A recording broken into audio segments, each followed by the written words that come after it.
আরে দাঁড়াও তোমরা, ক্লাসে ফোন আনা নিষেধ, তোমরা জানো না? ফোন বের করো তাড়াতাড়ি। Sorry madam. আরে বল্টু তাড়াতাড়ি করে ফোন বের কর। আরে ম্যাডাম এই যে নেন। আরে ম্যাডাম আমি তো ফোন আনিনি, চেক করতেছি। এই তো ধরা পড়েছো। Sorry madam. বিয়াদবগুলা মিথ্যা কথা বলে। আরে ম্যাডাম আমি ফোন আনিনি, দেখি চেক করে। দাঁড়াও, এই যে সবুজ বাতি জ্বলে গেছে। না তুমি ফোন আনে, যাও ভিতরে যাও। আজকে তো আমি ধরবো কে চিটিং করতেছে। আরে আমি তো কিছুই পারতেছি না, দেখি তো নকলটা বের করি। ওরে বাবারে, তাড়াতাড়ি করে লেখি। আরে সামিয়া তুমি এটা কি করতেছো?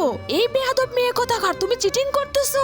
চলো আমার সাথে। ম্যাডাম তো এখানে নেই, তাড়াতাড়ি করে নকলটা বের করে। আরে বল্টু তুই এটা কি করতেছিস? বেয়াদব ছেলে কোথাকার, ওঠ এখান থেকে। আরে আমরা কি করব? আরে আমার মাথায় একটা দারুণ আইডিয়া এসেছে। বন্ধুরা, অন্যদের মতো আমি কসম দেব না। এই আল্লাহ লেখাটা যদি ভালো লেগে থাকে তাহলে ভিডিওটিকে লাইক এবং চ্যানেলটি সাবস্ক্রাইব করে দিও এবং কমেন্টে লিখে যাও আই লাভ ইউ আল্লাহ। তুই যখন ক্লাসে ঢুকছিলি না, তখন তোর পিঠে আমি ফোনটা লাগাই দিছি। এখন এই ফোন দেখেই আমরা নকল করবো।